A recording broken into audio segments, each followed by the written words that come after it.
A paz do Senhor Jesus, meus queridos amigos e irmãos em Cristo, aqui do canal Embaixadores de Cristo, Estudos Bíblicos. Hoje nós iremos meditar na palavra do Senhor, no Evangelho de Jesus Cristo, segundo escreveu o evangelista Mateus, e por que não dizer, também apóstolo Mateus. A palavra está no capítulo 24, a partir do versículo 36. Está escrito assim: porém, daquele dia e hora ninguém sabe, nem os anjos dos céus, nem o Filho, mas unicamente meu Pai. E como foi nos dias de Noé, assim será também a vinda do Filho do Homem. Porquanto, assim como nos dias anteriores ao dilúvio, comiam, bebiam, casavam e davam-se em casamento, até o dia em que Noé entrou na arca. E não perceberam, até que veio o dilúvio e os levou a todos. Assim será também a vinda do Filho do Homem. Amém. Meus amados, é uma alegria imensa poder compartilhar essa palavra com você. Nós estamos diante daquele que é considerado o sermão escatológico do Senhor Jesus. É um sermão que se inicia no capítulo 24, a partir do versículo 1, ou a partir do primeiro versículo, né? A palavra do Senhor nos mostra que Cristo, um certo dia, estava com os seus discípulos ali no templo. É um templo que existia no tempo de Cristo, conhecido como Templo de Herodes, ou Grande, devido ao fato de Herodes ter sido responsável pela última reforma desse templo. E esse templo chamava muito a atenção das pessoas. De tal maneira que os discípulos chegaram até falar para Jesus: Senhor, olha que pedras, olha que templo bonito, olha só aqui. E quando Jesus ia saindo do templo, aproximaram-se dele os seus discípulos para lhe mostrarem a estrutura do templo, a beleza do templo, como esse templo chamava atenção. Jesus então disse para os discípulos: não vedes tudo isso? Em verdade vos digo que não ficará aqui pedra sobre pedra que não seja derribada, ou seja, derrubada. E a palavra do Senhor nos mostra que depois que eles saíram do templo, eles então se encontravam num monte chamado de Monte das Oliveiras, como está escrito aqui, né? No versículo 3 do capítulo 24. E estando assentado no Monte das Oliveiras, chegaram-se a ele os seus discípulos, em particular, dizendo, ou fazendo perguntas para Jesus, né? Dize-nos quando serão essas coisas e que sinal haverá da tua vinda e do fim do mundo. Então, meus amados, os discípulos lançam uma espécie de 3 perguntas, ou perguntas tripartidas para o Senhor Jesus. Os discípulos, movidos pela curiosidade, queriam que Jesus explicasse para eles, né? Quando serão essas coisas? Que sinal haverá da tua vinda e do fim do mundo? Meus amados irmãos, é sabedor dos estudantes da Bíblia Sagrada que essa profecia do Senhor Jesus Cristo relacionado ao templo que iria ser derrubado ou derribado, ela aconteceu no ano 70 depois de Cristo, aproximadamente 40 anos depois que o Senhor Jesus foi para o céu, pois a história extra-bíblica nos mostra que alguns judeus lideraram uma rebelião contra o Império Romano. O Império Romano, então, ali matou muitos judeus. Há quem diga que morreram cerca de 1 milhão de judeus, inclusive crucificados. Alguns foram levados como escravos. E até onde eu sei, desse templo só restou um muro que se encontra em Jerusalém, chamado de Muro das Lamentações. Mas ainda existe mais 2 perguntas que foram feitas pelos discípulos, como por exemplo, está aqui no texto bíblico, né, as duas perguntas. Quando serão essas coisas? Essas coisas. Quando que esse templo será derribado? Já aconteceu no ano 70, como eu disse. Que sinal haverá da tua vinda e do fim do mundo? E aí, a partir desses versículos, a gente começa a estudar as profecias sobre a vinda de Jesus, sobre o fim do mundo. Eu aconselho você a ler o restante desse texto bíblico, né? A partir do capítulo 24 de Mateus. E aqui, meus amados irmãos, nós estamos diante dessa palavra tão maravilhosa, Jesus Cristo ensinando sobre a necessidade de vigiar. Todo crente deve vigiar, deve olhar. Tem um outro texto bíblico que nos mostra que Jesus disse: olhai, vigiai e orai. Então, meus amados irmãos, Jesus Cristo, ele fez questão de dizer que o servo fiel deveria viver uma vida de prudência, uma vida de vigilância, para não cair em tentação, para não se desviar indo para o caminho das trevas, e sim perseverar. A volta de Jesus, ela é ilustrada, simbolizada, ela é mostrada através de exemplos como o ladrão. O ladrão, quando decide assaltar uma residência, ele não manda recado. Ele vem de surpresa na hora em que menos aquela pessoa, aquela família está aguardando. Como, por exemplo, agora.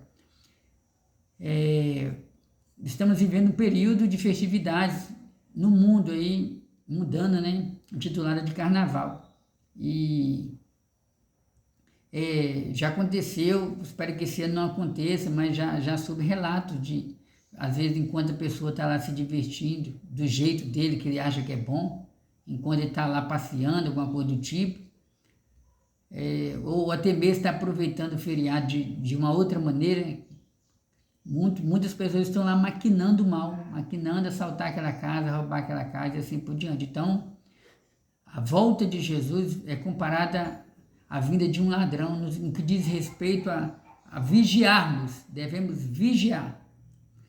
E os discípulos, então, dentro do contexto aqui de curiosidade, de querer saber sobre a vinda de Jesus, quando que seria a vinda de Jesus, olha o que Jesus disse.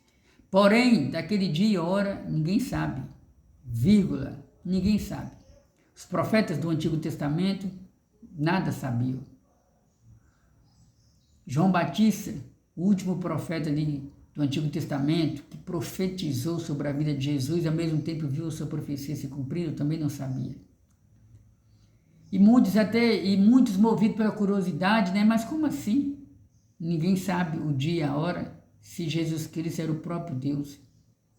Porém, nós somos sabedores que Jesus Cristo, ele era tanto homem como Deus. E como homem, ele não sabia a data do seu retorno. Mas como Deus, ele sabe de todas as coisas. Porém, daquele dia e hora, ninguém sabe, nem os anjos do céu, nem o Filho, mas unicamente meu Pai. Infelizmente, depois que Jesus subiu para o céu, vários falsos messias, aliás, vários falsos profetas na história, falsos líderes espirituais, anunciaram a vinda de Jesus, dizendo que ele ia vir em tal dia, tal ano, tal hora, e Jesus não veio. E Jesus prossegue dizendo, só meu Pai é que sabe o dia e a hora. E como foi nos dias de Noé. Você conhece a história de Noé? Olha o que Jesus disse. Jesus estava autenticando que Noé foi um personagem histórico, alguém que realmente existiu. E como foi nos dias de Noé, como era a geração de Noé? Comiam, bebiam, até aí menos mal, porque é do ser humano comer, beber, dormir, descansar. Mas Jesus prossegue dizendo, comiam, bebiam, casavam e davam-se em casamento até o dia em que Noé entrou na arca. Ou seja, a geração de Noé não se preocupou em buscar a Deus, não se preocupou em conhecer o Deus de Noé, o Deus da família de Noé. A geração de Noé se preocupou apenas com os prazeres dessa vida, beber, comer, vestir, casar, dar-se em casamentos, beber, embriagar, etc. Nos dias atuais, não só na época de Noé, mas as outras gerações que vieram depois, continuaram da mesma forma, comendo, bebendo, casando, dando-se em casamento, se preocupando apenas com as coisas dessa vida, achando que não existe vida após a morte e assim por diante, não se preocupando com a vida eterna. Muitos insistem em viver de incredulidade, longe do Senhor. Atualmente está acontecendo no Brasil essa festa da carne chamada de carnaval. Muitos estão comendo, bebendo, estão se, infelizmente, devido à ação do diabo na vida de muitas pessoas, as pessoas estão se envolvendo com a carnalidade, estão se prostituindo, praticando fornicação, praticando adultério, traição e outros pecados sexuais ilícitos, pecados gravíssimos contra o Senhor nosso Deus. E eu me lembro das palavras do rei Salomão, que diz que é melhor ir num velório do que ir numa festa.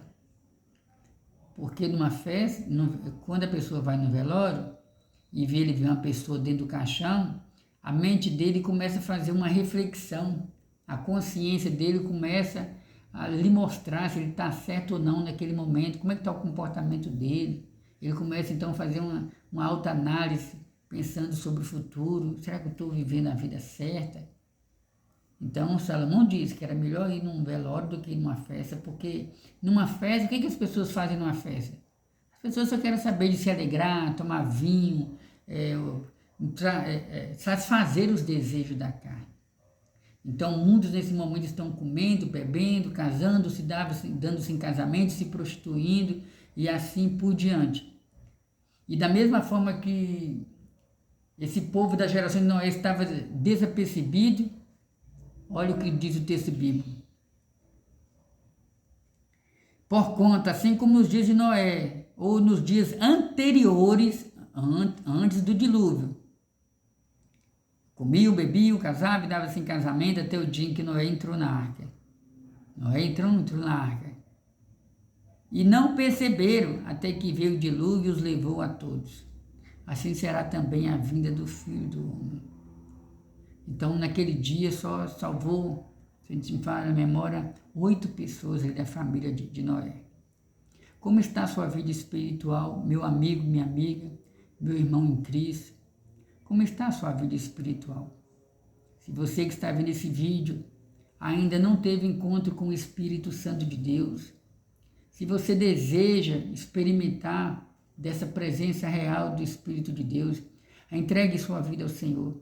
Diga para Jesus: Jesus Cristo, eu reconheço que sou um pecador, eu reconheço que sou desobediente, eu reconheço que sozinho eu não consigo me libertar dos vícios, do pecado, da prostituição, do adultério, seja lá qual for o pecado que você reconhece que precisa abandonar e não consegue. Diga para Jesus: Jesus, eu reconheço que sou um pecador e reconheço que preciso de um Salvador. Reconheço que preciso do Senhor. E então você vai entregar sua vida para Jesus, vai pedir para escrever o seu nome no livro da vida, tirar esse fardo pesado que está sobre você, que te escraviza. Porque breve Jesus voltará. Não queira ir pela multidão, não é porque a multidão está fazendo a mesma coisa que significa que é o certo. Nós estaremos orando por você, eu estarei orando por você nesse momento. Meu Deus e meu Pai, em nome de Jesus Cristo, quero apresentar ao Senhor a vida de todos aqueles que já se inscreveram nesse canal. Abençoe cada um de uma maneira poderosa para a glória do teu santo nome. Meu Deus e meu Pai, eu apresento todos que irão ver esse vídeo, ouvir essa palavra. Edifica a vida espiritual de cada um, em nome de Jesus. Amém. Glória a Deus nessa altura. Um abraço, continue nos apoiando aí. Comente, dê o seu joinha, compartilhe essa palavra e vamos anunciar as boas novas de Jesus.